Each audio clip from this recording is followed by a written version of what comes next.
Take your shirt off. Take your shirt off. Oh, yes, sir. You know what? Oh man. I like to record with dignity. Wow. Okay. I like to record with dignity. So Jesse saying you got no dignity, bro. Jesse, you might as well start an OnlyFans account. You might as well go ahead and start an OnlyFans account. You're right. Oh God. So Jess, for people before the pod, you want to let people know part of your night? Because I'm sure they're wondering why you up here grown man naked. All I can say is Ben Rames, you want some breakfast naked. Can't do it like I used to, man. Can't do it like I used to. I'm hitting that 3-4. And yeah. It's catching up. I was fine. It's catching up. As the person that doesn't drink, why do you guys think this is appealing to me? Like, why do you guys think this is like this is gonna entice me and want to drink it? When all I hear is stories from you guys saying how awful y'all feel the day after. Why does that, like, I'd be like, I don't want to feel awful the day after. That sounds awful. No, like usually I'm good the next day. It's just I don't even know what happened. I don't know what happened. I was in the jacuzzi chilling. Okay. Vibes. Just kicking it with coworkers. And vibes. Oh. Doing after hours, huh? Hey, look how he left the gender out. He left the gender out too, Jess. I mean, real, he left the gender out too. No, you got to pick that up too. I didn't do nothing with nobody. Left the gender out too. And next thing I knew, I'm waking up and my room is a fucking mess. And there's throw up on my phone. Real, you didn't hear when I asked the question. I was like, as a non-drinker of the group, how is me hearing stories like Jesse's entice me to want to consume alcohol when all I hear is stories about the day after how awful you guys feel? No, that's but here's the thing though, that's a threshold though. It's all about the drink to your threshold though. Because if you can I haven't done it though. So like but I just always tell people if you're going to drink, you don't think of the worst side of shit. That's like people who like if somebody want to drink all the way to that point, then that's on them. Handle your liquor, Jesse. That's kind of. I would say one thing about Real. Real has like 4 or 5 sayings. This one he's really consistent with. Handle your liquor is one of his most consistent sayings. This is the nigga that can't handle his liquor. First off, I'm probably the best drinker in the group. Only nigga that can probably. Hey, Jeff. Hey, shout out Hulk. You hear that, Hulk? You heard that? Only he's coming for you from Miami. You know he's gonna be taking shot counts. I don't think Jesse can hang no more. I don't think Chris can hang. Damn. I'm drink for drink. Yo, Jeff, you hear this? Chris, you hear this? I don't know if Jeff can hang anymore though. Jeff, Black Hulk, you hear this? Wow, Hulkamania. I'm just saying. Okay. So, all right, my man's not even here to defend himself. That's all good. Jeff, we gonna get you back. Don't even worry about it. But yeah, man. I need a blanket. I love having. I love that. Obviously, I love that we go into Miami. I love having something to look forward to, especially since the whole year and bullshit that we went through. Because like life's, we've seen life's too short, and now that I have something to look, I've been looking forward to Miami for a minute. We've been shit. How when did we plan this? 5 months ago? 4 months ago? It just feels good. It just feels good to have something to look forward to because if you don't have anything to look forward to, man, like coming up down the pike, it's like what are you chasing? What are you running for? You know what I'm saying? Even if it's something you just get in a rat race, yeah. I mean, because you'll get you're just in a rat, like you said, you're just in a rat race. You just feel like you're just on the hamster on the wheel, going. So, and sometimes you work so much, you get. Man, damn. So So the shirt off was just for before the niggas are before the pod, huh? Mm-hmm. Damn. All right. Mm-hmm. Good. Put a shirt on. While you're at it, tell us what happened in Victorville. While you're at it, tell us what happened in Victorville. You tell us what happened in Victorville. See, you can say about Victorville, but you ain't telling what you did in Victorville. Hey, there you go. What did I do in Victorville? I didn't do nothing that weekend. Talk about handling your liquor. Oh, I threw up all over myself. And that was the last time, Jesse, you ever had to put me to bed. Give you a binky. And that was also the worst time, Jesse. Wow. All right, shit. I guess we can get started from there. Okay. Before we start, Jesse, tell us what happened in Victorville. Nothing happened in Victorville. You know what I'm saying? She got kids and a family now. Leave it alone. Hey, shout out to her. Vibes. What's her Instagram? I know. Why you need flashbacks? You need to refresh your memory. You was there, man. You was in the room. Anyway, welcome to episode 78 of Those Millennials Podcast. Let me fix that. Welcome to episode 78 of Those Millennials Podcast. Today I'm your host, K the Classic. I'm here with my boys in real life. Jesse's here with a shirt on. Real's here. What's going on, fellas? It may not stay on. We're recording this on Memorial Day weekend, so shout out to everybody for who celebrated Memorial Day weekend. You'll probably hear this on Tuesday. Shout out to the fallen troops. Shout out to this beautiful, terrible, awful, corrupted, awesome nation that we live in right now. You know, but so we have to recognize. I still want to recognize the people that have lost their lives in the fallen for the flag, but you know, everything ain't peachy around here. So I just want to leave it at that. But those who have lost their lives we should shine a light on, because they fought for something that they felt was right. So shout out to those people. Mm-hmm. Oh shit.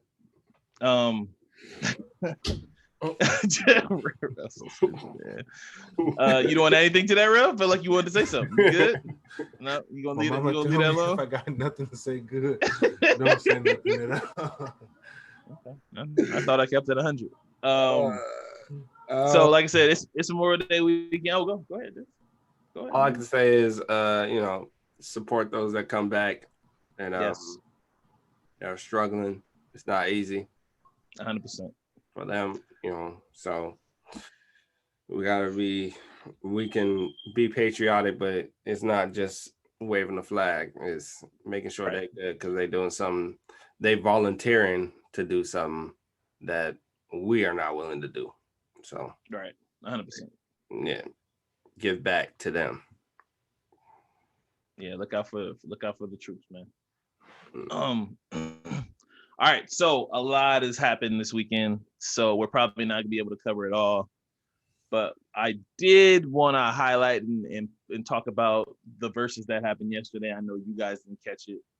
The rematch between super producer Swiss and Timbaland. I did not watch the whole show. I will say that I do appreciate that these two did the rematch, and as a person who's normally on time, I appreciate that these two men were on time, because I know you guys have watched your share of versus. What's the plural for saying versus? Is it versuses? Versailles? Versailles. I don't know what the just versus. Just versus. Okay. I know we've all seen our share of versus. And it's, I don't want to take shots at women, but it seems to me a lot of the lady verses seem to take their time coming out for when a scheduled time is set. And Swiss and Tim, man, in Miami, where we're gonna be in 2 months from now. Shout out. Came prompt, on time, got straight to it. Very, very heavy. I'm not gonna go no deep intels, but if you watched it, it was very, very heavy in Jay-Z and Beyonce songs, DMX, obviously, you know, these guys' catalog, they could have went on for hours. But I just love that it was straight to the music. It was actual verses, not like a lot some of the, you know, a couple of other verses where it wasn't competitive verses. You know, there was some smack talk here. I think Tim at one point played some JT and Swiss. Very tongue in cheek was like, I don't want to hear no more Justin Timberlake music until you get his ass on verses, which is 110%. I agree with that. I don't know who his opponent will be, but I agree with that wholeheartedly. Give me a Justin Timberlake opponent. Give me a Justin Timberlake opponent. As in who he would be? Usher. Who he would actually challenge? Yeah, give me an opponent. Yeah, Usher. I agree with Usher. I agree Usher. Usher's the obvious one. Or Chris Brown. Nah, Chris eat him alive. Both blow him out the water. Come on. Because can Justin Timberlake use? Well, yeah. Well, let's keep it a buck. Both will blow him out the water. Is there anybody else that's like there though? Neo. We already had Neo. Oh, we did. Never mind. I was telling Real. That's my favorite. That was right. That was Ryder Neo though. That was Ryder Neo. He did a lot of his own shit too. He did a lot of his own shit. Mario. Yeah. Who? Mario. Amorion. That's not a really good mix, but I can see that. I think JT win that. But somebody he would actually beat. No. Well, Marion's probably up there. Like Marion, people sleep on Marion. And we could do Robin. I'm saying like we can do all white boy. Oh, Robin Thicke. I didn't think of that one. Oh yeah, Robin Thicke got a deep pen. But I don't want to see an all white boy one though. I think we talked about this. You don't want to see. You want, or you're in the camp. There's a group of people that want to. There's a group of people that don't want Verzuz to branch out to other cultures. They don't want white people part of it. Mexican. So you're in that camp. You want to keep Verzuz for us. Yeah, y'all got you. You know what I'm saying? Like white people, y'all got the Rock Hall of Fame. Y'all got all the shit. Like wait. For some reason, Jay-Z's at the Rock Hall of Fame, man. Because he deserved to be in there. So is Run DMC. There's a lot of black people in there, but they just recently did it. And every time they vote somebody in, you always hear. I can look up notorious. Multiple stories. Okay. Multiple stories of every time how there's a problem that we voted somebody in. Biggie got voted in, some motherfucker got a problem with that. Yeah.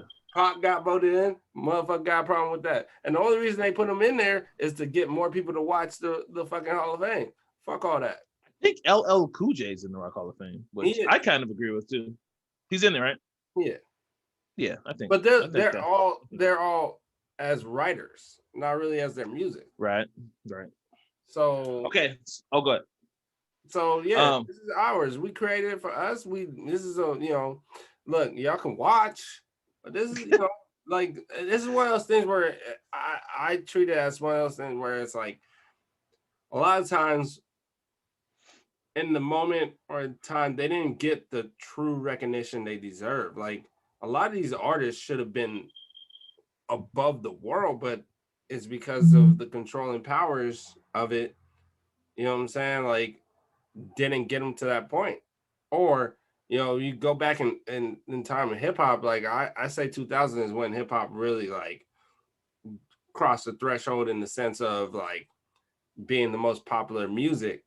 But the 90s is the golden age. Like 90s is like nothing can top what was going on in the 90s. You know what I mean? You had Biggie, you had Pac, you had Snoop, you had NWA, you had so much the greatest music of all time, and now it's barely looked back upon. So it's like to match the artistry of what was going on then, that is still today, still an imprint on hip hop. It's still, their lyrics are still used, recycled, all that stuff. The music still, all that stuff. It's like this is that opportunity to give back to them and those before them, even beyond hip hop, it's like that didn't get their true recognition.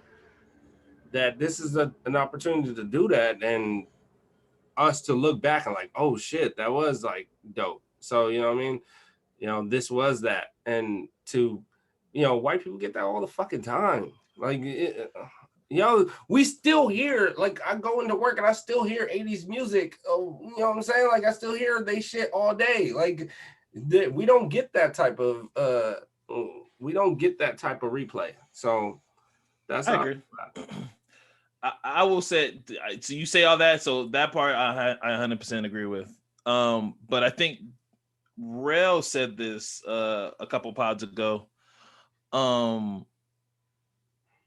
Like they're running out of names for Verzuz. Like they're running out of candidates. Like it's not dry yet, but it's becoming drier. They're running. They are since they turned this into a brand and sold it to Triller. Like if this is gonna continue, they're gonna need to branch out eventually to other cultures. Like it's just the way this shit works. Like they're gonna have to start including, you know, other artists, other white artists. True. It's just the nature of the business. It's just kind of how it goes with this shit. Like their job is to generate money. I just feel like more people got to stop saying no as well. Like I mean, I'm not saying I 100% agree with that too. Now, if you have a bag or if you have a bag or requirement, I get it. But there's some people who's like, why the fuck are you saying no? You know what I'm saying? Like, you know, there's a few artists who's like, I know you're not doing nothing. And then I've like we talk again. I feel we're talking about old shit, but still, there are a lot of artists that don't got 20. Like that's what I was gonna say. Change it to 10. Yeah, like again, prelims have a prelim just like how you go to concerts and you know you're the first one on stage in some sense. Like Jesse just talked about Mario. No disrespect to Mario, but we know you ain't got 20. So you got 10. He ain't got 20. Yes. Real. Tiebreaker. Does Mario have 20? No. You're muted. No, okay. No. He does not have 20. You the one that wanted what's his name? You wanted Jesse, name me 10 Mario songs. And don't include the fake Mario Winans. We can't include I Don't Want to Know. I don't want to know. Yeah. But yeah, that's why I said this is the dumbest song in the world, and I still. I'm about to say that concept is top 5 stupidest R&B songs ever. Toxic as fuck too. I don't want to know if you're playing me. Keep it on the low. Yeah, toxic as fuck.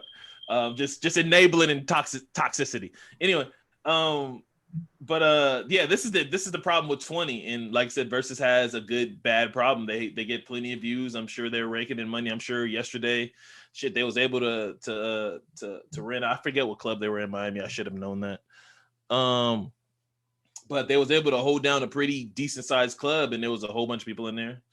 Let's say it. I mean, it's early to be having to do It's still early in Verzuz. Like it's still early in the game. But if they're gonna make the business model is gonna continue to grow, they have to build out the infrastructure a little more. Like bring in some more producers, bring in some more like. Not just they artists, do like just bring in some more like you can do a lot of producers. If like writers, Rail like Rail said it, if more producers would say it, like people just got to say yes, because like people just got to say yes. And we've heard Chris Brown is from what I've heard repeatedly said no, because he just current acts in my opinion just don't feel like they. If you notice, like no real current acts are doing it. It's all like I don't even think current acts should. Like I understand current acts saying no.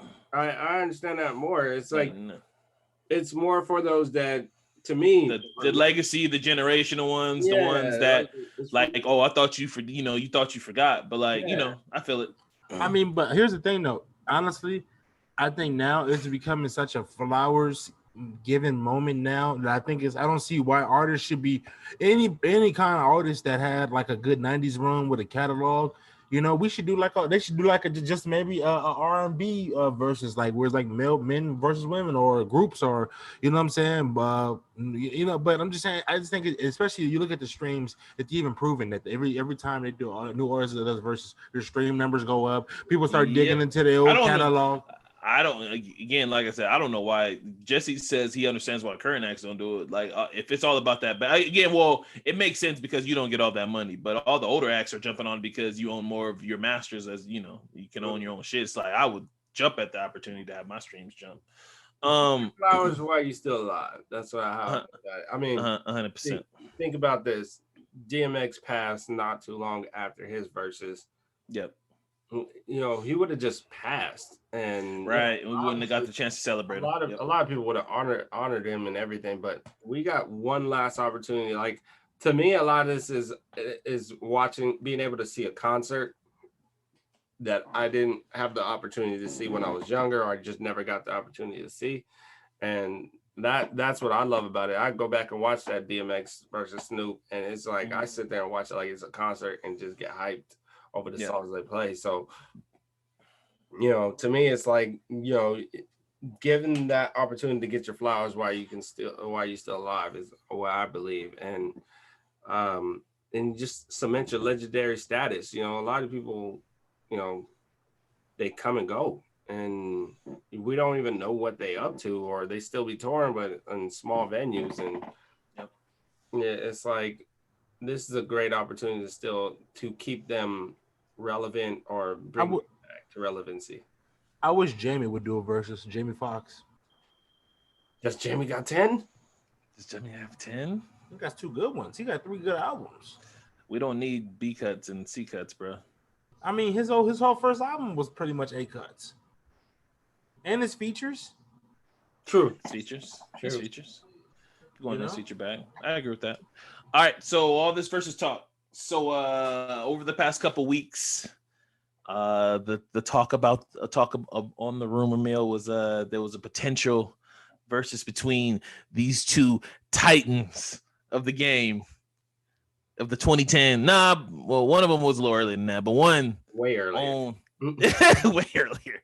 One was a titan in the 2010s, and he claims he started this YouTube music on YouTube, which he's right. We're talking about Bow Wow versus Soulja Man, Draco, Big Boy. Draco.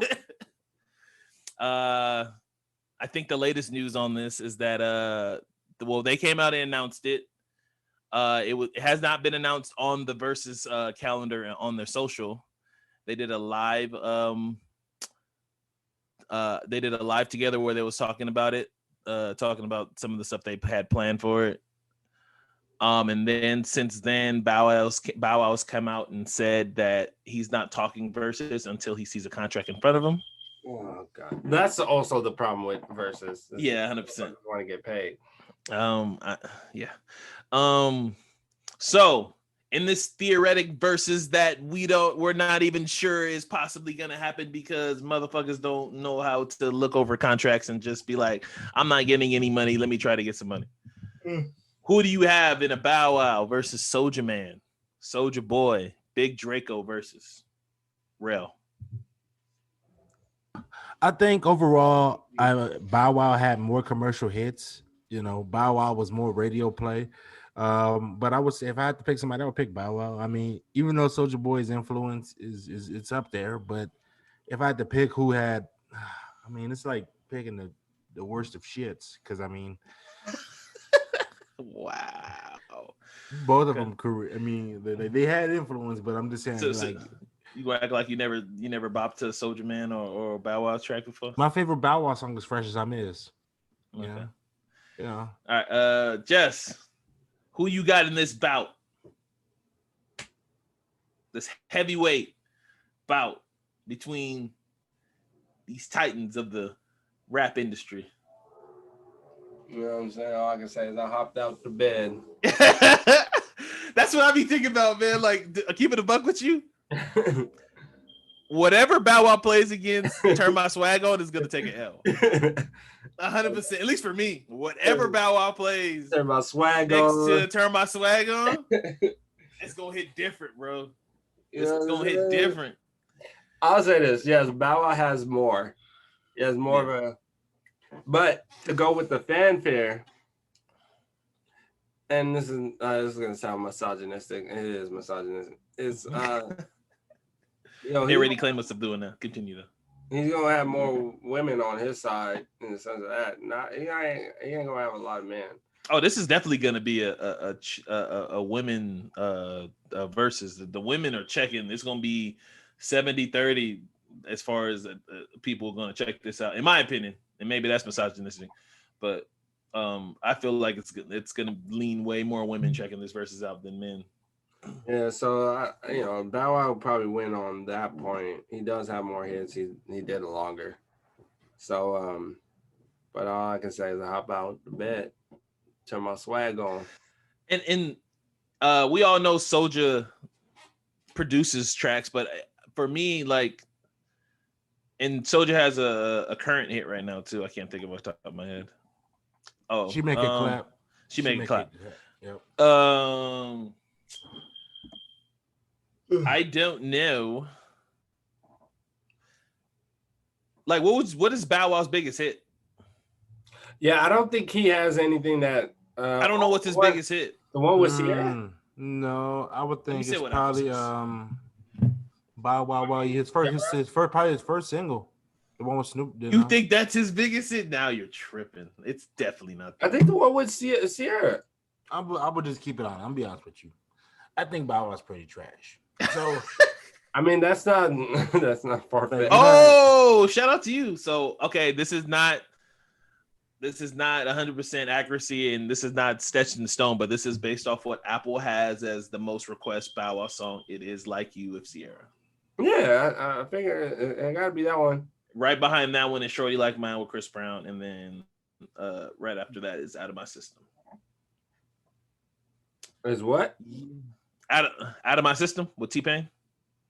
I don't know. Wow, you never heard? Nah, stop, Jess. I will play this song.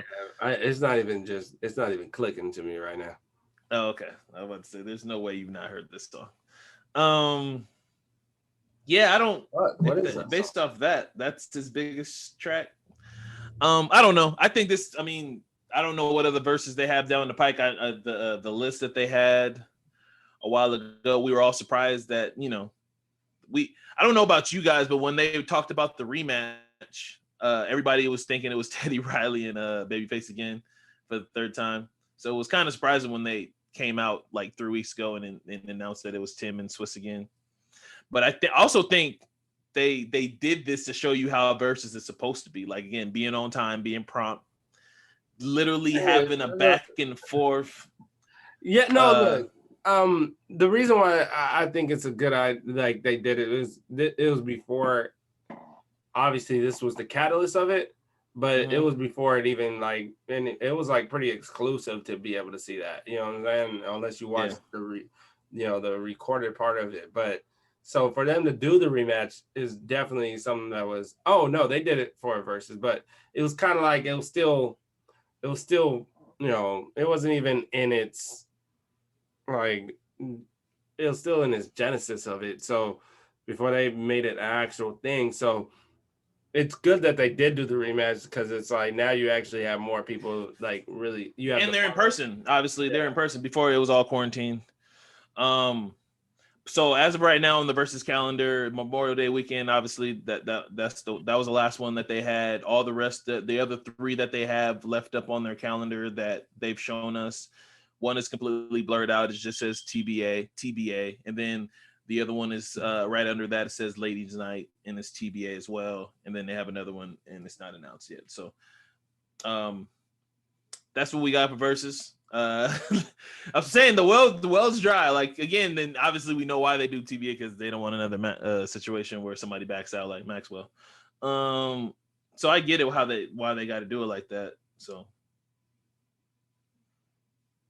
Oh shit. Okay. So staying on music, Sorry, Billboard. I was trying to remember Out of My System. No, I never heard that song. Number one. Number two, Bow Wow is fucking trash, bro. Oh, you just listen to it right now? Yeah. You never heard Out of My System. No, that was so trash.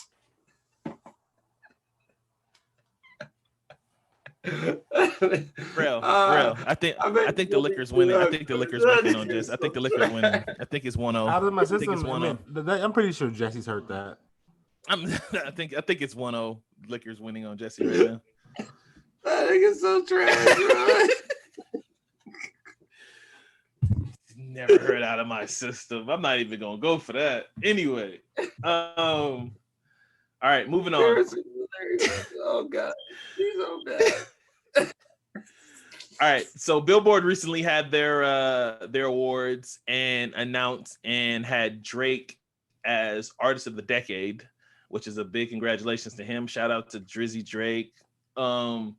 First question before I get to this other shit: who else was it gonna be?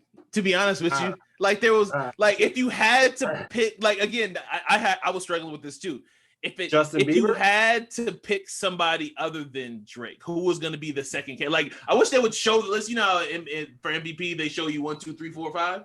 Who are the other 4 on that list? Because, like, I couldn't tell you. Maybe Rihanna. You can say Beyonce, but she hasn't. But Rihanna hasn't dropped anything like 4 or 5 years. No, she's been that's gone. like Beyonce. You can say Beyonce. You can say Bieber. You can say what's her name, Taylor Swift. Mm-hmm. You had a few.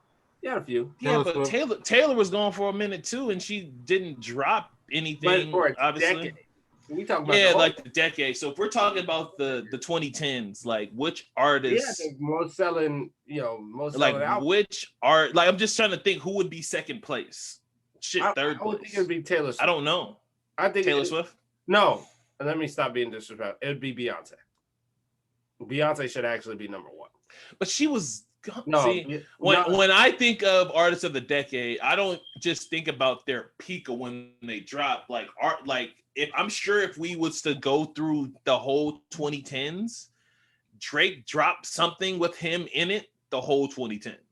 But Beyonce, I would say Beyonce.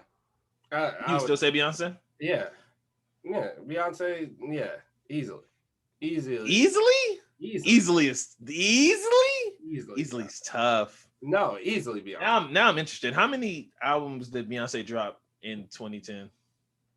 I mean, in the 10 years, it had to be like 3. Obviously, Lemonade came out.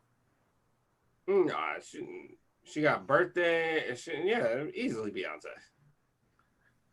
I don't like this word. I don't like this word easily that you're using. I'm telling you right now. She dropped 4 in 2011, Beyonce in 2013, and Lemonade in 2016. Yeah, and then she dropped another one after that, and the videos to it. Like, yeah, it's easily. Are we counting Homecoming as an album? Because I'm not.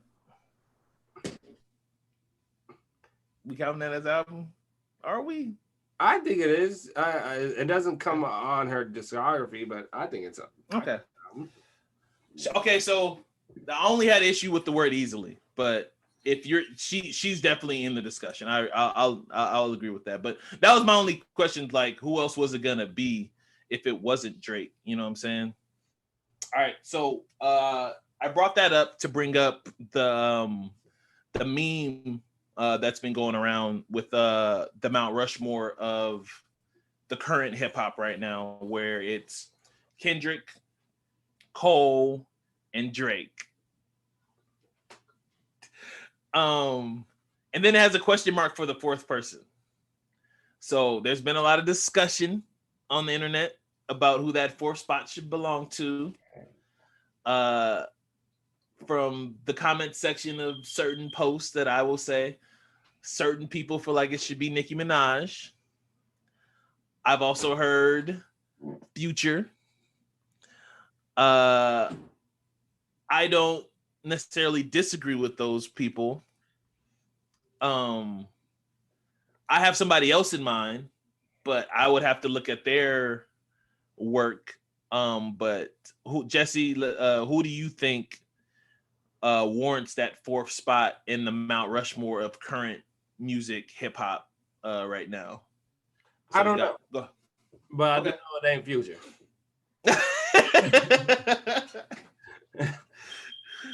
I don't know. And I'm trying to be fair because like I don't think any of us are Future fans like that. I think Rel is kind of a Future fan because he never mind. I think Rel, you listen to Future, right? I didn't say anything. And I listen to Future, but I mean, okay. I don't know if he's. I'll be honest with you, I got a Future late. I do love his music. I'll say, you want to know why it's not Future? Future was the opening act for Cole. Yeah. On the KOD tour. Mm-hmm. It ain't Future. Mm-hmm. He was the one performing just before him. So it can't be. You cannot be on that Mount Rushmore. I think it's Nicki. Oh wait, I'm tripping. It wasn't Future. It was. I'm about to say. It was. My bad. I think the 4th one has to be Nicki. I agree with Nicki. Yeah, I mean that's the good solid. That's the good solid argument, and I don't necessarily disagree with that one. Yeah, I don't have no problem with that. I don't have no problem with that. I 100%. But I'm not even a Nicki fan like that. But I know she put that shit down compared to. She put it down. Yeah, she put in the work. I think Nicki. So can I give you guys another name? And this is the name I put in. Huh? What? Nicki doesn't get the respect she deserves. Like I'm really getting like. I am not a Nicki Minaj fan, but she was doing her fucking thing, and she was running the game. Like, and she was the top selling artist above men. So it's like not even like. So it's not even like a question. It's easily Nicki. Like I know I keep using this, but it's like we need easily. Yeah, I think it's you put the first and foremost those 3 up besides Drake. Nicki was popping before J. Cole and Kendrick. Nicki was popping before those 2. So it was, they were barely on their come up when Nicki was already popping. So in that sense of it, 5-Star Chick came out at the time. I'm just playing. Keep going. At the sense 5-Star Chick remix. At the sense of, it's like, yeah, definitely her. Like but go ahead, Kevin. Again, I don't even think that like this is just who I thought of because I was trying to just create an argument to create conversation about this. And I know this artist is younger than those other guys, and he has not put the imprint on the game like the other ones. But I think Sean can make a case. I think Sean can have a case up there. No. Yeah. I would say this. It's supposed to be Wale up there. If you want to talk about who the spot's supposed to belong to. If you ask me, I would say Wale, but I know that ain't. We're not talking about your route, Mount Yeah, that's my own personal bias, but right. Yeah, Sean there. I don't know. Like my again, not about like I said, I don't even think it's necessarily right, but I just want to talk it out. Like I think Sean has a case. I think he does. Nicki, not about. No. Again, yeah. I'm just not. Again, we agree. It probably is Nicki, but I just want to talk it out. Like Sean, you guys don't think Sean has a case to be up there? Well, he is supposed to be. He was the one with them. Like it was them. Yeah. It was Big Sean. It was Wale. And a few others, but it was like he's supposed to be a part of that group. Like, also, to keep it $1.50, and you know how I feel about this individual, Kanye got a case up there too. He has a case. I think he does. I think people would consider Kanye before that though. Okay. Because you know what's funny is if you do before them, it would be there is no 4. It's like Kanye, not Wale, Wayne, and then who would be the other 2? Jeezy. Yeah. Jeezy. Oh, Jeezy, T.I. There you go. Yeah, so we did it before. There you go. Yeah. Okay. Yeah. That's the before one. Look, man, we just did it off the fly, and I agree with that. Yeah. Is this from 2010 on? Let me see. Yeah, it would have to. I don't even think they specified it. Because if it's from 2010 on, then it has to be Kanye. It says. I think it's like they're saying currently, so that's why it would knock. So this is what the post had. This is the caption for the post. that somebody put that I saw. It says, being seen this debate, let's talk it out. Who do you think deserves this fourth spot based off the last 10 years? That means 09 to 2020. Damn, so it's Kanye West. It's Kanye West. First off, then how do you not start with the fucking Kanye West on that list? So it says skill in capital letters, hits, influence, inconsistency.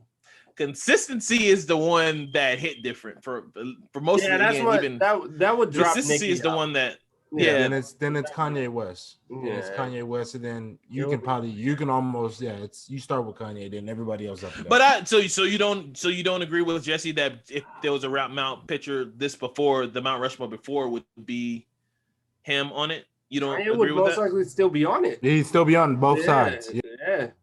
He'd be he's 8 and 24 Kobe. Well, you know what? You're saying he's LeBron? So you're saying he's LeBron? He's all decade list three decades in a row. If we're doing 2009 to 2020, that's what it says. Then you would have to actually put Wayne on there too. Nah, When did the Carter drop?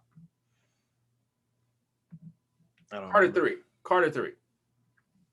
So anything after I'm gonna say a flagrant no disrespect to Wayne. Wayne's a legend, but we know whenever shit from 2015, 2014 Wayne. Yeah, I don't think this is the thing. It's like that's what I'm saying. He give us flashes though, because he did his thing on what I Am Not Human was 2010. Okay. The Carter 4 was 2011. So okay. Rebirth, I Am Not a Human being. Okay. Yeah, all right. I agree. No Wayne on there. Yeah, no Wayne. So Rel's saying it's Kanye. I'm thinking it's Nicki. But again, I just wanted to have the Sean discussion. It would be Kanye. It'd be Kanye by like he would get in there by default, but he'd be the old head in there. Yeah. I can see that. But yeah, if we're I mean, there'd be no Drake without Kanye, so there'd be no Drake without Wayne either. Yeah, 100%. I mean, no Drake without Jay-Z either. But Kanye dropped. See, that's what I'm like to say. 2009 to 2020 is. Yeah, that's the only thing. Kanye had the best run from 2010 from My Dark Twisted Fantasy to Watch the Throne to Cruel Summer. Probably one of the greatest 3 album runs we've ever seen. Not to steal a topic, not to steal a topic from the from Joe Budden podcast, but he brought this up on 2 pods ago or something. What was, in y'all opinions, in y'all lifetime, who had the greatest run in hip hop? Period. And like whatever you guys consider run is his point. He threw up his 5. And basically, he was talking about Drake's the Artist of the Decade award, and he was just talking about runs. I think he brought up Drake. He said we're living one right now. Drake is the current flag holder, and then obviously he talked about Fifth in his run. And then he obviously brought up Kanye in his run, which is, no longer based off of music so much, but now based off all the other shit that he got going on off the, not in the studio. Obviously Jay's run. He said Jay's run has, not just been about music as it started with music, and then it literally every decade it's Jay, whether it goes from Rockaware to, him Title, being a majority owner of the Brooklyn Nets, like his run has just been different overall throughout the years. So like he still considers that a run because like Jay's been doing something different throughout the years. Jay's influence is it's deeper than rap. So Right. That's what I'm saying. He brought up. he's like he touched different. I would say this, but he plateaued rap to a new level though. Yeah, for sure. Completely. That's what he was. That's why like when he brought up running, and it was interesting. He brought up Nelly's run obviously too, because obviously when everybody knows the Jay-Z line, nobody was selling rap like Dark Man, him, and Pimp Juice. Obviously DMX's run. So anybody else's run you guys want to bring up? Because like while I don't listen to Travis, I think he is having a run. If you count, he is having a run. Music, he's influence. I don't. Again, not to reiterate, kick dead horses. I don't get his run. I don't get the influence. I don't that think much. Great, but he's doing his thing. I don't get the hype. I love some of his sneakers, but I just don't necessarily get the hype 110%. So obviously he's having a run. You guys can think of any other runs or no? No. I mean, I think we're close to a few runs with Lil Baby. Yeah, I think Baby's on the run. I think Lil Baby is next. Baby's on the run. Yep, Lil Baby's on the run for sure. I think he's like, but I don't know. Like to name the greatest run, it's like, yeah. What do we like? What to say like Jay is still having a run? Like, yeah, he's ascended hip hop. He's that's what I'm saying. That's what he was basically ascended. He was like, he's out of here. Like it's not even like Drake's out of here. Like we just, we're talking about the ground level runs right now. If Jay-Z is LeBron, where he transcends sports, like you're not even gonna talk about him no more when you talk about greats. I think it would have to be out of here. I consider it this way. So Little Baby will be like Luca, where it's like he's in the middle of his run. He's starting out. Yeah, he's starting his run. He's starting to make shit happen. Yeah. I would have to say it's still the greatest run is the person that's done it lately, and that's Drake. So Drake, it's always you go beyond like you're supposed to be better than the person that did last. So he is reaping all the benefits of all the people before what was built, and he's at the top of that. So I personally have two runs I like. Okay. Lupe Fiasco had a really from Food and Liquor 1 to the Cool. I mean, but the lyricist, but not commercially. Yeah, lyrically, but not nobody's commercially. Lupe. I mean, not commercially, no, but I'm just talking about just a good quality album, right? Yeah, oh yeah, definitely. If we're doing that, if we're just doing that, then there's a lot of people. Yeah, you're opening the floodgates. I'm talking just no bad albums, Yeah, if you do that, you open up the floodgates. That's a lot of artists. All right, so moving on from that. Wait, who else did you have, Ralph? You're on mute. I was gonna say Travis. You already said that. So. Okay. Yeah, I agree with that. All right. So anything? So we're moving off of music. Does anybody have anything else to add, or anything else they want to bring up with music? Y'all didn't want to talk about. I didn't finish the album. Y'all didn't want to talk about the DMX Exodus album. Yeah. I won't say that it's terrible. I would just say that I can tell that it was kind of rushed. And I mean, we can't. No. We can't do that for all albums. No. We're not doing that. What do you mean? No. Just because if you don't think an album's good or subpar or whatever, we can't always use the excuse of it's being rushed. We can't do that. I feel like it was rushed after he died. It just doesn't sound complete. Like the verses don't match up with some of the songs. It's almost like a compilation album featuring DMX. Snoop said it was finished when he was alive. It was finished. The album's done. Well, we can't always use that. Here's the thing that I agree with Ralph. The song with Snoop, that was a finished song. Like you can tell that was put together before he passed.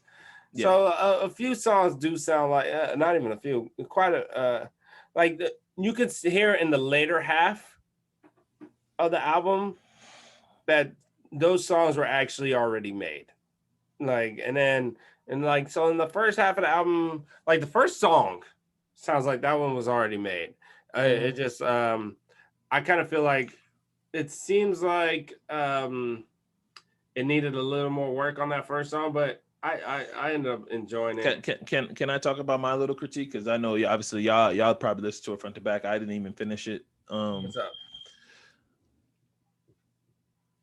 You guys talked about this in the chat a little bit, so I'm gonna talk about the Jay-Z and Nas track. Like, where are you playing that track?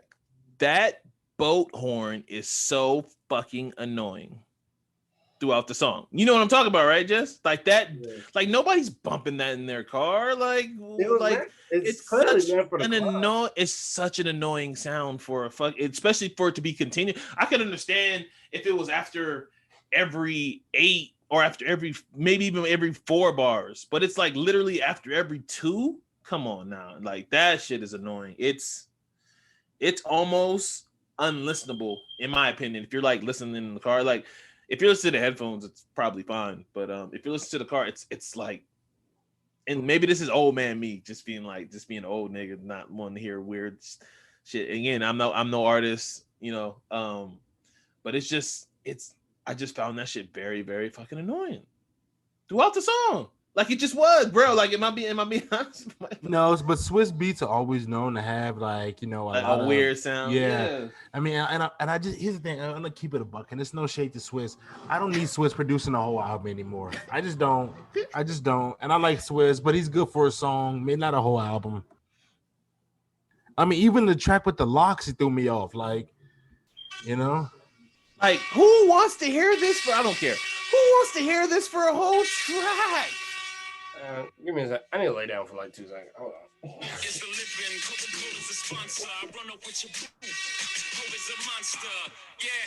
Who wants to hear that for a whole like what? It's hard to. I mean, that beat is just. But it sounds like something Swiss will make though. I just don't like it personally. I hate to be the old nigga, but I'm gonna be the old nigga. No, that beat is just, and I don't even understand the song Bath Salts. Like I don't even know. It just, I mean, only good thing about it. Did you hear the unreleased J. Cole verse? No, yeah, they played it last night on that verse. That's the only thing. I'm surprised you didn't see it. That was one of the things they played it last night on the. It was supposed to be on Bath Salts, or what was it supposed to be on? It's an unreleased Bath Salt verse on that. Wow. Yeah, they played it last night. Cole's on that song. Yeah, they did. Yeah. You gotta listen to check that out. I gotta check that out. Yeah, they played it. And Swiss played it, but Cole's not on the label. But they're gonna put out the unreleased one. But Cole gets off on it. He actually saves the song because that beat's pretty fucking terrible. I mean, I just don't like.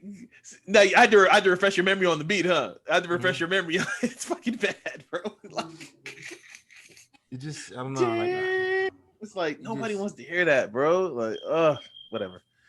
All right. So for those listening, Jesse went to go lay down. So right now it's gonna be just me and right now. All right, so we're gonna do plus or minus.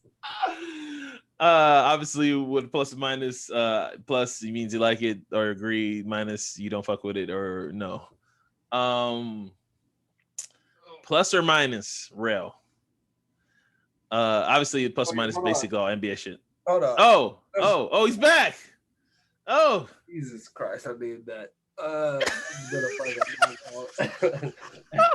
That's gonna do nothing for the podcast. But YouTube's gonna enjoy that. Anyway, I was just gonna say, yeah. Once you played that song, I was like, I can see how fucking annoying that shit. It's annoying in a car because I didn't notice it. Like I remember when I first heard it, I was like, this. First and foremost, it's not even like a. Here's the one knock I have.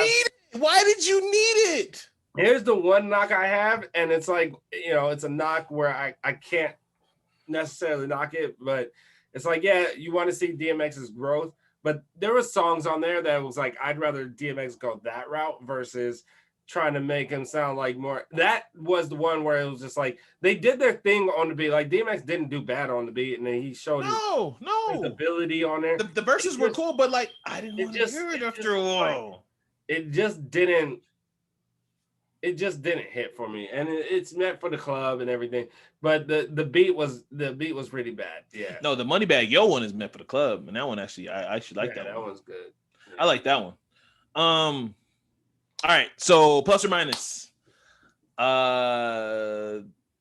let's talk about the hot topic that everybody was talking about.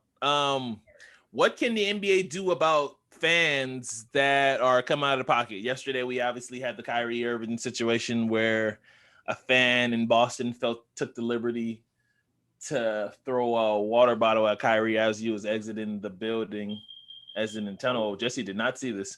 And the fans claim that Kyrie was being disrespectful because he took his toe and did this to the middle circle of the Boston Celtics logo. And that means do they not know that 10 players run up and down that shit the entire game? Anyway, but here's the thing though. You know what he did was petty. It was petty. It doesn't matter if it's petty, but it don't. No. It doesn't excuse. It doesn't matter. It doesn't excuse anything. Who the fuck do you think you are that you don't run that fucking like that arena? It ain't your motherfucking arena. You know what? It's time. Fuck you, fans. Let's go. Who y'all think y'all are? I'm gonna get close to the mic. Just let's get. What the NBA could do? You let these players beat their motherfucking ass. That's I'm what saying. You let them do. Plus or minus, we're gonna have another. Plus or minus, we're gonna have another Malice in the Palace. Where the fuck is security? Security used to rough motherfuckers up. Rough these motherfuckers up, man. Nah, but here's the thing, Jesse. Fuck all that. No, but here's the thing. I don't think the NBA can do anything really other than what they've already doing and just ban them. You know, because I mean, and then the whole thing is we just got because there isn't what they're doing is the one-off. Who can control somebody from throwing popcorn? You know what I'm saying? No, what security? What security can be there when somebody's throwing popcorn? Like the security's there walking them out. People are just doing dumb shit, and you just have to ban them. And you just have to ban them. Don't walk them out. Walk them to the locker room. Walk them over to come see me. Yeah. Don't talk to me. We could. The whole thing is that's perfect. We can do that, but the whole thing is the last thing we need is another Malice in the Palace. Especially with the league, how long the league it took it to get the league to get back from that. It's bad enough that most people hate our sport as is, and the whole thing is like a place like Boston, like I don't know. Boston would be the place for another Malice in the Palace too. If I had to draft arenas of where the Malice, it would be Utah. Utah number one. No, but I'm saying Utah. No, okay, Utah could be number one. Boston, Utah, Boston. Obviously, Indiana's where it happened. Indiana's still on the list. You know what? But places like what's all similar about these fan places that we saying? But I was gonna say one that's not similar. I was gonna say one that's not similar. New York, y'all motherfuckers can get it too. Y'all motherfuckers, y'all at the. That's true. There's definitely a lot of privilege y'all got in New York. Average team, and y'all thought y'all was something. Like, chill. Y'all got an average ass team. I just think that they got to stick to one strike and you're out. You know, you can say whatever. You can say whatever, but the whole thing is there's no policing it, Jesse. There isn't. That's the only thing they can do. But my thing is, when did fans like? I'm saying when it's like, why do fans feel so entitled to shit? Like to say, oh, he put his foot on the. Who the fuck are you? It's a fucking basketball court. What are you talking about? You can't be disrespected by that. But my issue too is after that game, Shaq and Chuck was just like, oh, we've had shit thrown at us all throughout our career. I'm ready to racial. And that's the issue too. Here's the thing: we cannot stop. We cannot justify anybody disrespecting somebody. First off, like I heard like somebody's Shannon Sharp yesterday pointed out. First off, that was a full water bottle because if it was empty, the shit wouldn't have traveled far. So that was a full water bottle. He could have fucked Kyrie up. He needs to be banned for life. If you do something stupid, and the whole thing is like places like Utah, Boston, do something. Find these organizations. Indiana. Find these organizations, like find them, and they might go down in Philly too. Keep going. You know, but I'm saying, like, find the organization, hold these teams accountable for their fan bases, and then also beef up the security. You should be able to go and root for another team, and not have to fight anybody or you know, no matter, even it's racism not with the players, but even if you going to sporting events, if you go against the other team, it's an issue. You know, yeah. So to Shams reported 4 hours ago that he's 21-year-old threw a water bottle at Kyrie Irving. He's facing assault and battery with a dangerous weapon charge on Tuesday. No, hold on. See, now this is what KG posted. So nobody gonna say anything about Kyrie stopping Lucky. We just gonna act like we didn't see that. What the fuck going on? You can't do that. That's not cool on no level. All of us need to be better, for real. I'm just saying, good morning to all. And once again, why are we giving value to shit that is not valuable? That does not justify throwing something at somebody. Hey, KG. KG. You're wrong. You're wrong, bro. Your team was fucking overrated. I'm going to say that number one. Number two, like, God damn it. Like, you guys keep giving value to shit that don't matter. That does not matter. That should only matter to the players on the court. That should not matter to you, who is a fan. KG, love you, but you're wrong. You're wrong, bro. None of that shit. I'm getting tired of people giving value to shit that doesn't fucking matter. That is a fucking logo. Who gives a fuck about that? Yeah, he did that disrespectful because we beat your team's ass. Who gives a fuck? Like, get the fuck out of here. I can do whatever the fuck I want when I win. I don't give a fuck about none of that shit. If you want him not to stomp on him, beat him. Beat him. Because he won't stop on shit once he beat you when he loses. Did he do it in game 3? No. Did he do it when Jason Tatum dropped 50 on their ass? No.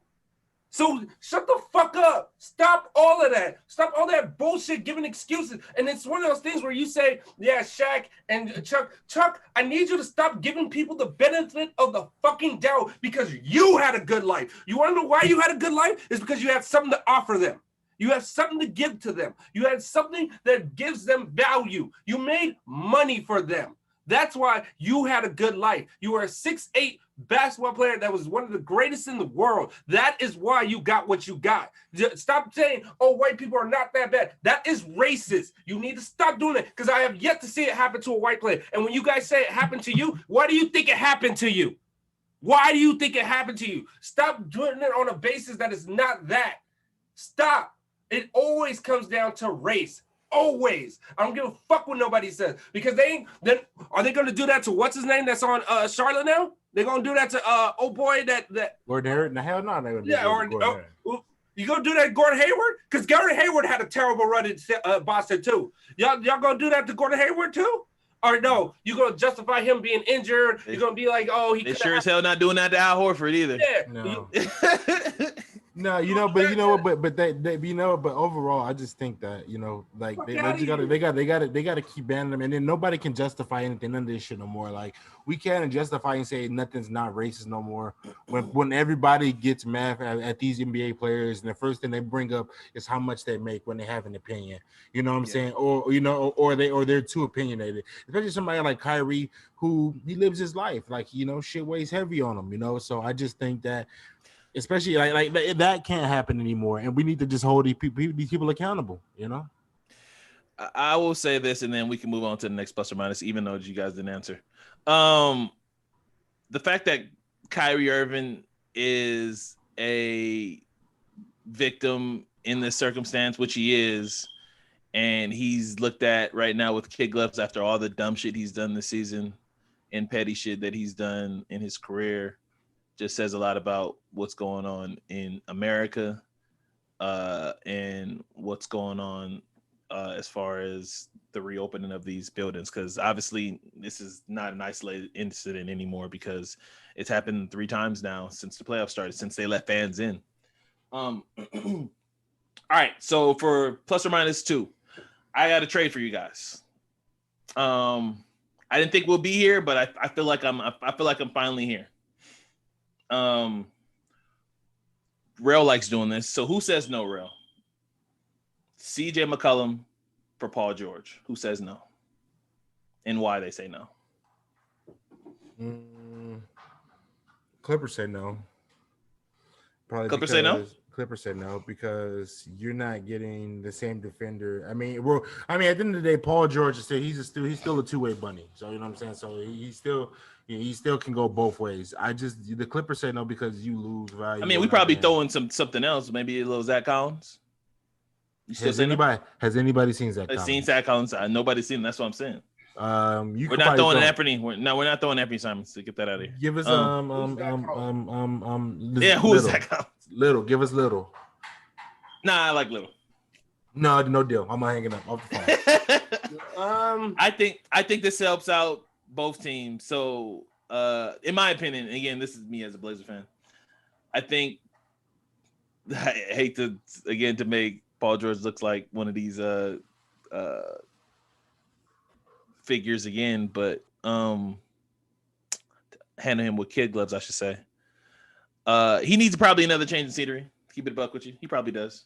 Well, my thing is about Paul George is just, and I think it's finally his time for us to break up the CJ Dame backcourt. I think it's finally. Yeah. I mean, it's probably been time, but like a first round exit would say it's time to break up the CJ Dame backcourt. You know what it is, and while I'm not the biggest Paul George fan, I do feel like if he has a person on his team that's a legit alpha and does the talking in the media and it has expectations for you and who does the interviews and takes everything upon himself where the light is dimmed on Paul George, I think that would help him. And for the Clippers, where Kawhi has alpha game, he doesn't really care for media, and CJ McCullough thrives in that. And I think that will be a good balance for them as well. So I'm just thinking in that aspect, I think it would help both teams. Obviously Rail's right. Blazers are gonna have to add more. Yeah, Blazers have to probably add one more thing. For that deal to go. But honestly, I think, and it may have to be a piece like Nurk. Stop it. I think I think it's close enough to value to where they should be able. Again, I'm just spitballing talking. Jess, you had something to say. I'm sorry. The thing about Paul George is he needs to go to a place where there's no spotlight on him. No spotlights. Spotlights over streetlights. That was the same. I mean, he plays where there's no spotlight. That's what I'm saying, but he has to even more dim it off him if he plays with a leader like Dame, where he has to go to expected just legit be the number two. And can we not? But here's the thing, though. Can we not say Kawhi has literally put him back into the number 2 role this series?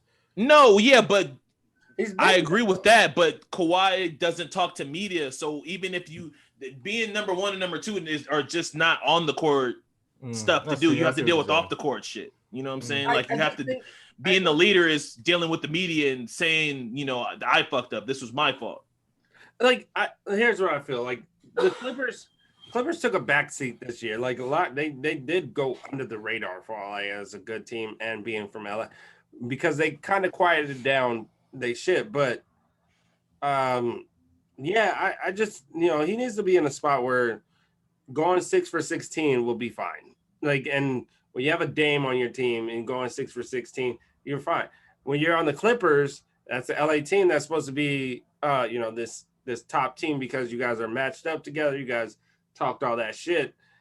The spotlight's going to be higher on you, and it's playoff P is no matter where he goes, playoff P is going to be a factor. So, I mean, he created that himself, so nobody should. Oh yeah, of course. He did that. He did that himself. No matter what he does, that's going to be a factor. But it's just one of those things where it's just like he thought he was something and he's not.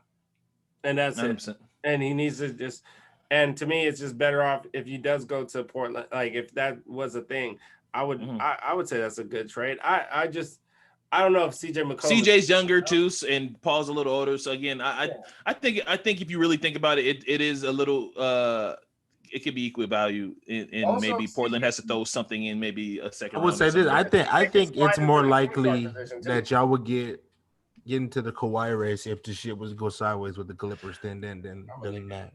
No, we cool. All right, plus or minus. Last one. Jesse didn't watch the game, so I'm specifically talking to you, Rail. Give it to me. Game 5. What the Lakers got to do to win? Give it to me. What the Lakers got to do to win? What the adjustments? Frank, we just heard AD is out for Game 5, so it's gonna be the LeBron Schroeder show, and Montrezl Harrell probably gonna be back in the lineup. So give me the adjustments. What the Lakers got to do to pull this out?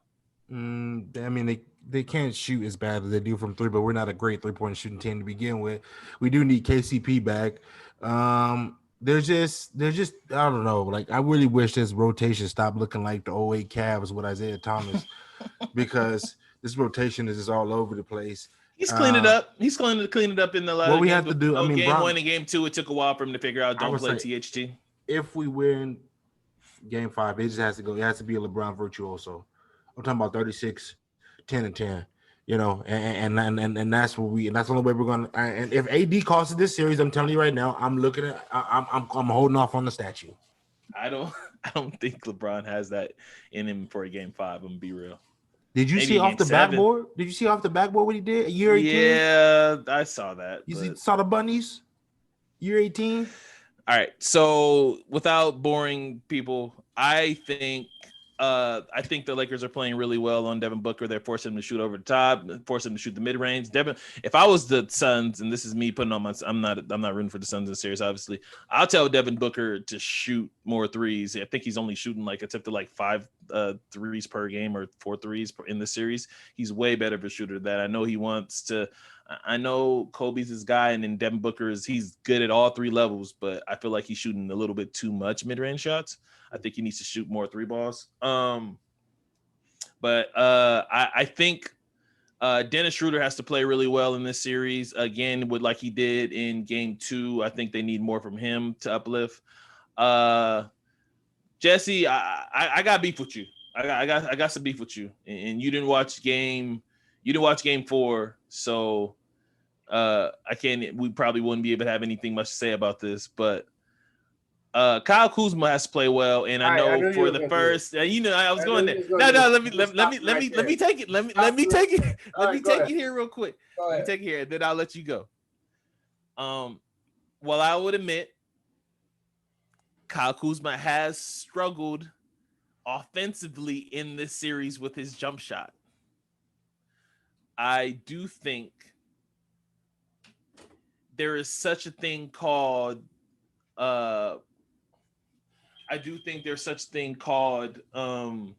playing well but not playing well offensively. I do think that's a thing. That is a real thing. And I think Kyle Kuzma in game 4 played a well played game. You can, again, the plus minus numbers back me up here.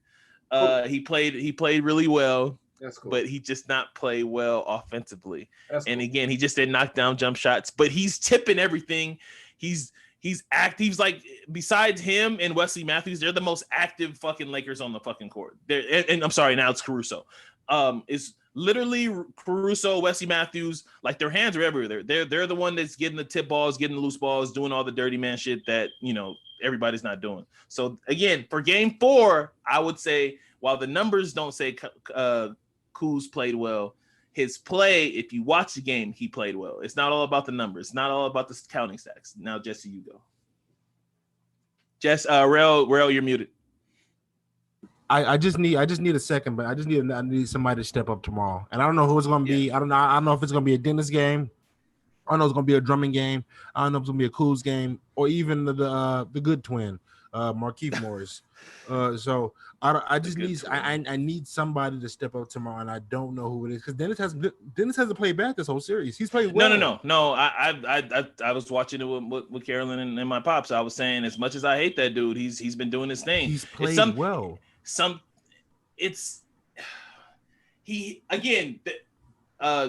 was talking about this on Twitter. It's like certain players in the game, and I feel like Dennis Schroeder falls under this category. They don't have a really good feel for the game. Yeah. And Dennis Schroeder is like one of the epitome players that doesn't have a really good feel for the game. Where I feel like he attacks when he shouldn't attack. He attacks when he shouldn't attack, and he's passive when he should attack.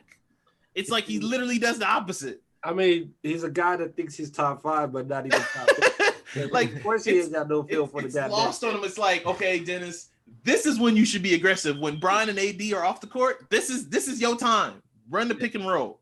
Do your shit. Get the shooters open. Do your little mid range and call for the screen, and then literally cross back and go to the paint. This is your time to shine, and he doesn't do that. But he tends to do this when LeBron and AD on the court trying to do their 2-man shit, which I don't understand. I'm sorry. Go ahead. Are we surprised? Man thinks he's a top 5 point guard. He ain't even top 15. He don't feel for shit.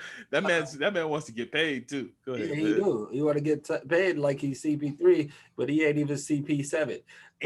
He's really frustrating. Again, he's so frustrating. But he's played well this year. I give him his flowers. He's played well, but I will say that and he's played well on defense too. I will he say stopped. He stopped Chris Paul a couple times. He's probably the only one that can stay in front of campaign when it's not a pick and roll. He's played well at looking like he plays defense. Oh my. Look, here's the thing about him is there's a cap with him. There's a cap. You know, he give you 27 points. Not even that. Shit, I'm being nice. Like 22 points. There you go. Yeah. He give you 22 points, 4 assists, 3 rebounds. That's his cap. He don't go above that. That's not above that. That's why he think he's this, but no, you cap. That's why we got to cap how much you get paid.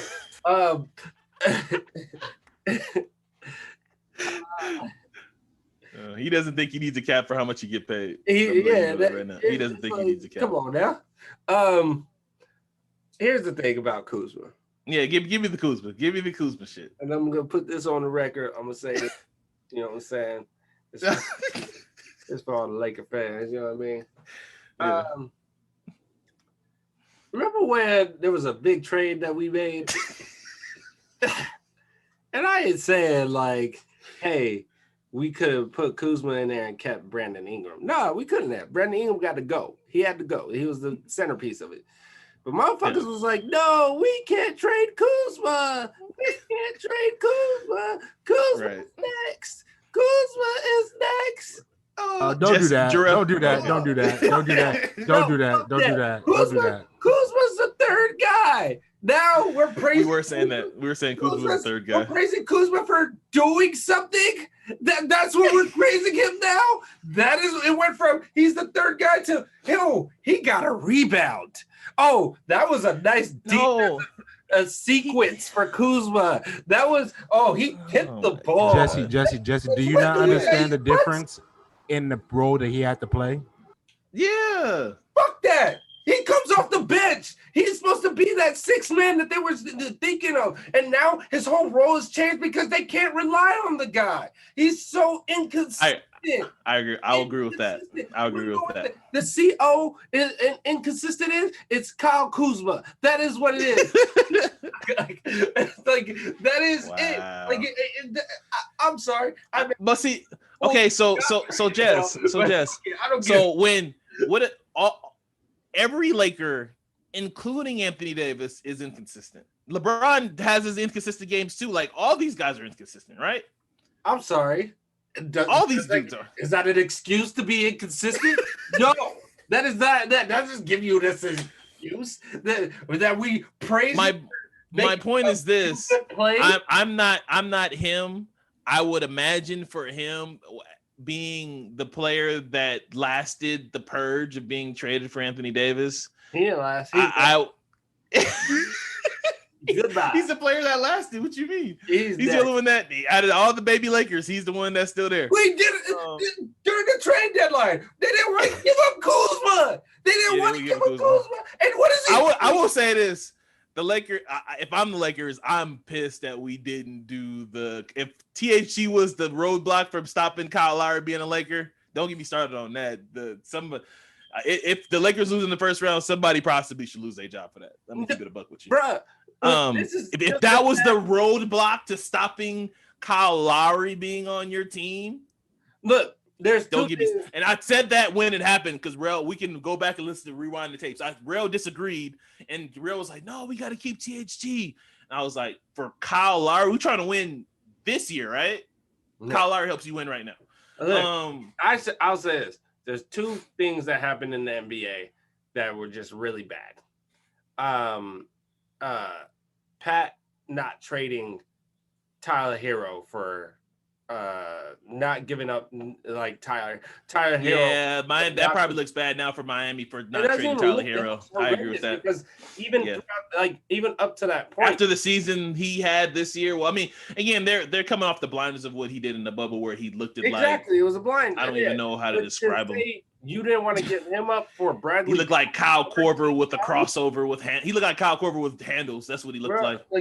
Like to decide I'm not going to give him up for either Bradley Beal or James Harden, two proven players. That's wild. And it's like, for what? I mean, hindsight is 20/20, but like that, even in the moment, that felt wild. Just like even feel like the TH thing that, like I said, it feels wild to me. It's just dumb. It's one of those things where it's like you got to make your team better now. You don't have this young team. Like, yeah, you have young players, but you have. That's what I was saying with the Lakers, where I was just like, THT. He was like, he's not when LeBron's gone. You think THT is gonna be the second guy next to Anthony Davis? You guys are tripping. I don't care how good he thinks he is. So, anyway, yeah, but. You know, I'm just tired of us. Like, I'm tired of people being like, we keep waiting on Kuzma to be Kuzma, and it's like you can say, yeah, his roles changed. You can say, but there's a reason why it changed. There's a reason why it's like it's inconsistency. He doesn't know what he's doing. Like I keep saying this to people. I don't think Kuzma actually knows like his abilities. Like his feel for the game isn't that great either. It's not as bad as Dennis. He does shit that is like that is Kuzma. That you can't do that. Like you are not like that. You are not the athlete like that to do shit like that. And he does dumb shit where you're just sitting there like, look, am I being hard on him? Yes, but I'm being hard on him because what he was considered supposed to be. He wasn't supposed to be this guy that's a role player that does just enough to get by. He's supposed to be he was touted as being the number 3 guy. He can come in, come off the bench. He's not a guy that like now you don't even recognize when he's on the court. And then when he does something nice, that's when you're like, oh, he disappears. Like he disappears. And you're just sitting there watching like to me that is something where it's like we didn't want to give him up as a trade piece. Number one, because Kobe liked him, because you know Kobe appointed him as being great. Because he had good scoring season. But people need to understand Kuzma came into the league at an older age than as a rookie than most. Yeah. So he came in more at his closer to his peak than his potential. So it's like at this time, you're in your peak of your game and you're not playing to your best of your ability. I cannot sit there and be like, who's going to be? We need somebody to step up. It should be Kyle Kuzma. There's no question. Obviously, since AD is not playing in Game 5, I don't know what Frank got going on in there. I would start Kyle Kuzma. Well, I think he is.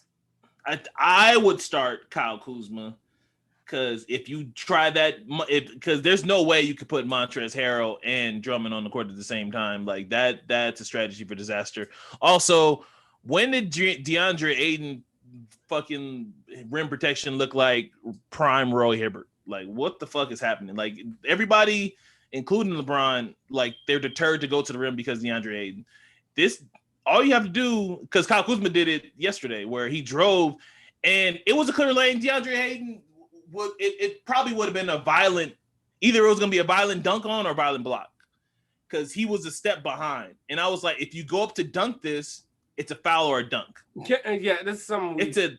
Or DeAndre Ayton makes an incredible block, and he goes up for this layup where when the big is coming, and you go for the layup, and it's like I'm gonna try to do this, but I know he's gonna be there, and he just missed it. He fucking missed it, and I was just like, this is something I text about.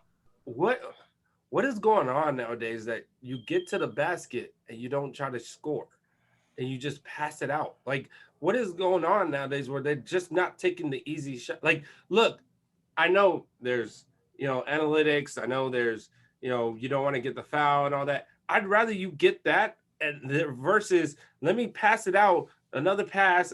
Like, I can see when it's something that is unexpected. It's more expected that you're going to pass the ball now.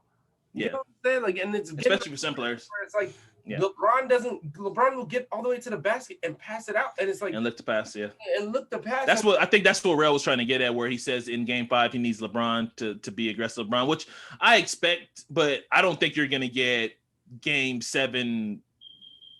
And I say close out LeBron attacking all the time. I don't think you're going to get balls to the wall, Bron. I don't think that's going to happen. I think he knows that. Like, me and Carolyn were talking about this, that LeBron knows how much his body. He's trying to prevent. You can clearly see he's trying to prevent being injured again. Like, you can clearly see it. When he plays and shit. Oh yeah. So he knows what he can do and how much he can do. So he's trying to prevent another ankle twist, anything going wrong with his back or any kind of bullshit. So he knows how much he can give. So when saying that, I think that's why everybody wouldn't like, you know, I see all the, again, I see Lakers Twitter, like it's always the comparison between him and Kobe. And I always try to tell people, and I tell this to people that I've watched LeBron since he's been in the league, where when the game starts, he's